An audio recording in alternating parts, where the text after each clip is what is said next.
Pero eso encamina a un nuevo proceso electoral y ahora la complejidad va a ser mayor. La complejidad inicia desde la propia cédula de votación. Vamos a tener una cédula bastante grande, no solo por enorme cantidad de partidos, de fórmulas, sino porque tenemos además que elegir ahora un Congreso bicameral. Va a tener usted que votar por presidente y vicepresidente, no se olvide, ya la historia reciente nos demuestra la importancia de conocer la fórmula completa y saber quiénes también forman parte de los vicepresidentes. Vamos a elegir diputados, vamos a elegir senadores y vamos a elegir parlamentarios andinos. Así que es importante saber bien la elección que usted va a tomar el 12 de abril y que esto pueda sumar a tener una democracia sólida. Vamos a hablar con Percy Medina, jefe de la misión para el Perú de IDEA Internacional. Gracias por acompañarnos, bienvenido. Siempre es un gusto. ¿Cómo ven desde IDEA Internacional la complejidad de la cédula electoral que vamos a tener en abril? Bueno, vamos a tener un sabanón, ¿no es cierto?, con 39 opciones para Congreso, 37 para Presidencia de la República. En realidad son 5 elecciones diferentes. Una elección de presidente y vicepresidentes, lo has dicho muy bien, hay que mirar quiénes van a la vicepresidencia, porque podrían terminar en la presidencia en cualquier momento. Luego hay una elección de Senado de lista nacional. Todo el país va a votar por senadores, por 30 senadores. La mitad del Senado se elige en lista nacional y la otra mitad se elige por circunscripciones departamentales, ¿no?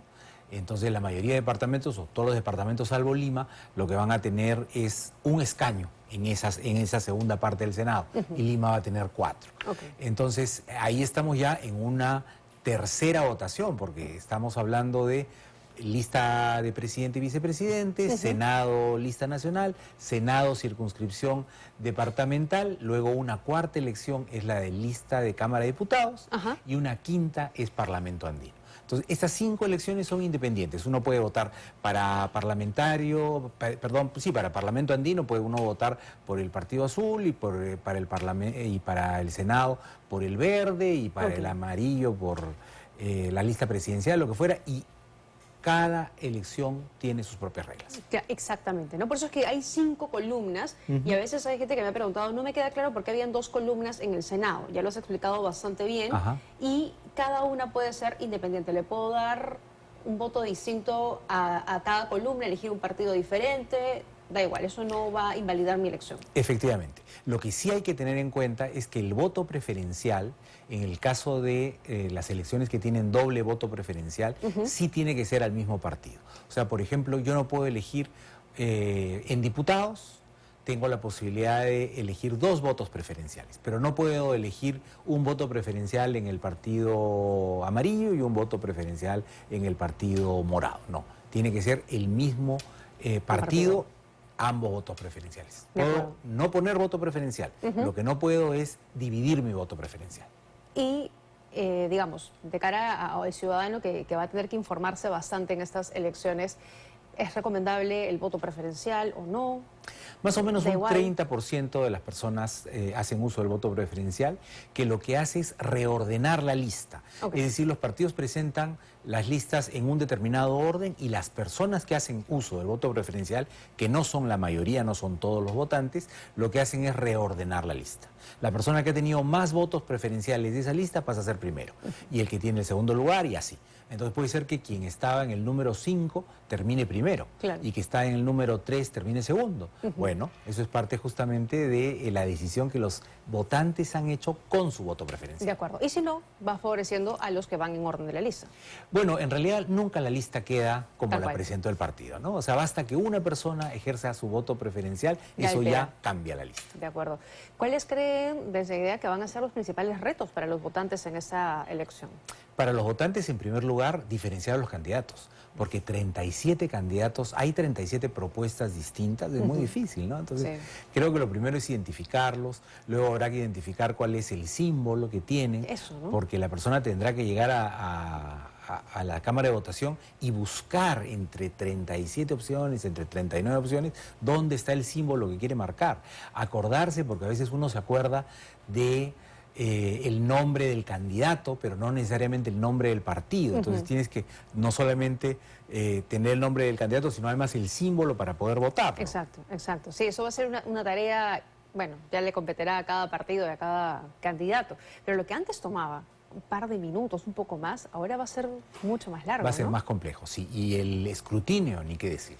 O sea, el escrutinio, ahí a quienes van a ser miembros de mesa, ojalá que vayan con voluntad y con ánimo, porque va a ser una chamba particularmente larga, porque la elección va a empezar tiene que estar a las 6 de la mañana, a las 7 de la mañana arranca, digamos, la actividad. Claro, la instalación, La ¿no?, de las instalación, en mesas. fin. Entonces es muy exigente, con una jornada larga y además un escrutinio que por la extensión de la elección, 5 elecciones, va a ser largo también. Va a ser largo, ¿no? O sea, se pide mayor compromiso ciudadano.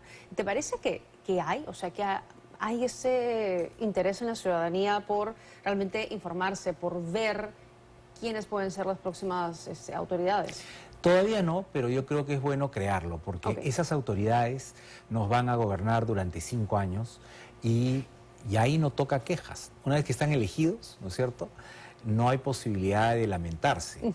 Y lo que demuestran incluso las encuestas es que mucha gente se arrepiente de su voto, ¿no? Pero pensemos entonces antes de votar para evitar arrepentirnos. De acuerdo. No, y además que es verdad, una vez que ya están ahí, mucha gente le tiene que haber dado el voto a esa gente para que finalmente Claro, llegue al Parlamento. por supuesto. Pero del otro lado, también algunos me preguntaban, pero es que la oferta que nos dan los partidos es baja, entonces Es tampoco cierto. tenemos mucho que elegir, ¿no? Es cierto, eso es cierto. Se dice mucho y se dice en muchos países, no solamente en el Perú, que la oferta política ha disminuido en calidad, trayectoria, compromiso, ¿no? Pero no obstante ello, hay una oferta entre la cual hay que elegir, ¿no? Es como cuando uno llega a un restaurante y tiene hambre, tiene que comer, la Sí, carta claro. es la carta, tienes que elegir entre lo que hay. Quizá te gustaría otra cosa, pero es lo que hay y algo vas a elegir. De Entonces acuerdo. mejor elegirlo pensando bien qué es lo que va mejor con tus intereses, con tus gustos, con lo que tú quieres y con alguien que te represente.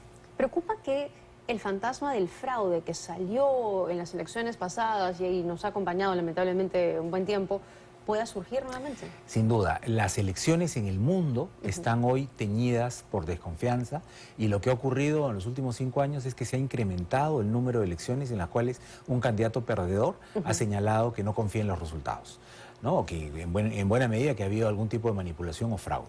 Entonces, eso que es una corriente en el mundo, ¿no? 20%, una de cada 5 elecciones. Es muy probable que ocurra en el Perú también. Entonces, tenemos que construir confianza y para eso es muy importante que los propios partidos tengan personeros, por ejemplo, ¿no? No hay que olvidar que es un derecho de los partidos tener a una persona en cada mesa mirando cómo se cuentan los votos. Claro. Entonces, que lo ejerzan.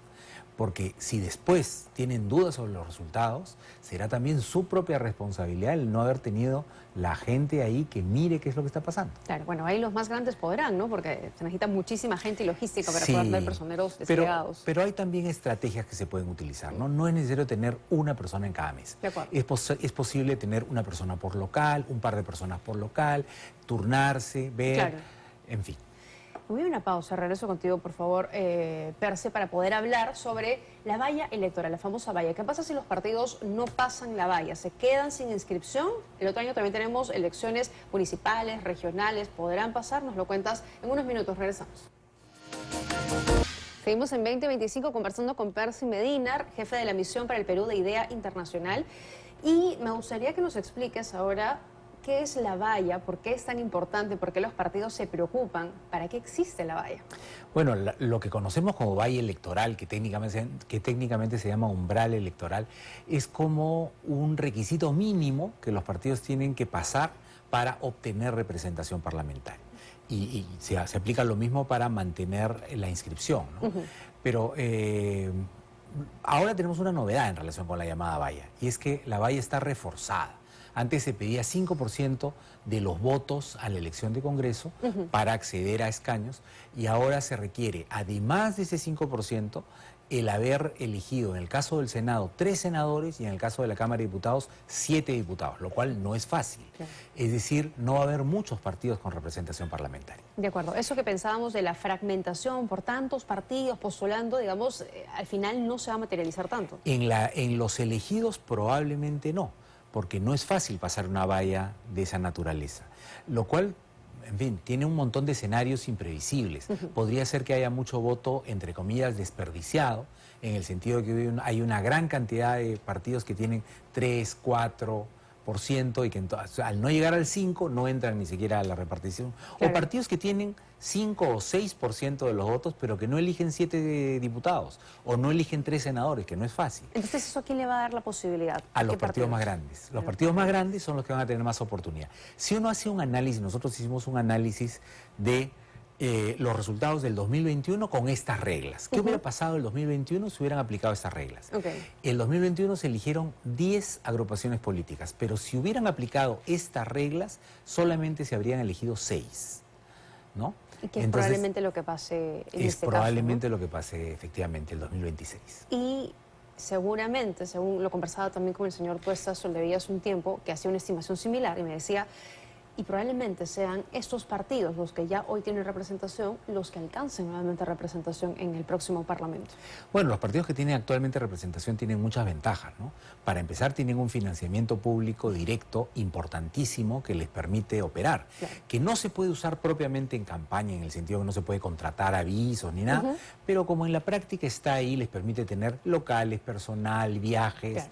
logística, Hacer ¿no? campaña de semana de representación. Entonces tienen mejores condiciones De acuerdo. que los nuevos, sin duda. ¿Qué pasa si no pasan la valla? ¿Van a poder participar en las próximas elecciones, las regionales, municipales? Sí, porque la inscripción les dura todavía para la elección regional y municipal, pero ahí se les acaba. O sea, el que pierde su inscripción en abril puede participar en la elección de octubre, pero pierde la inscripción en el camino, ¿no? Claro. Inmediatamente después de esas elecciones, y tiene que reinscribirse. A volver a hacer el proceso. Así es, que ahora es mucho más complejo que el que tuvieron las actuales agrupaciones.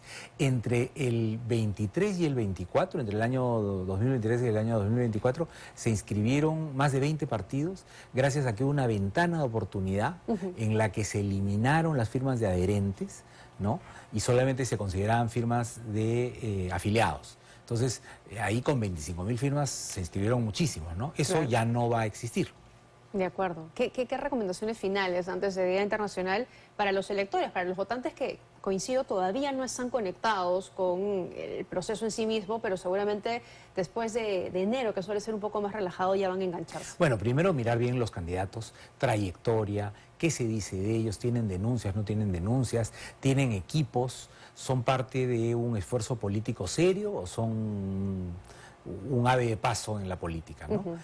Luego, preguntarse también por el financiamiento. Hay mucha preocupación acerca de dónde vienen los recursos para una campaña. Una persona que hace una campaña millonaria, ¿no? Debería explicar de dónde tienen esos recursos, sí, claro, para la campaña. Y también ver cuáles son las propuestas, ¿no? Los partidos tienen que presentar planes de gobierno. Y habrá muchas herramientas para ver, para comparar esos planes, etcétera. Hay que usarlas.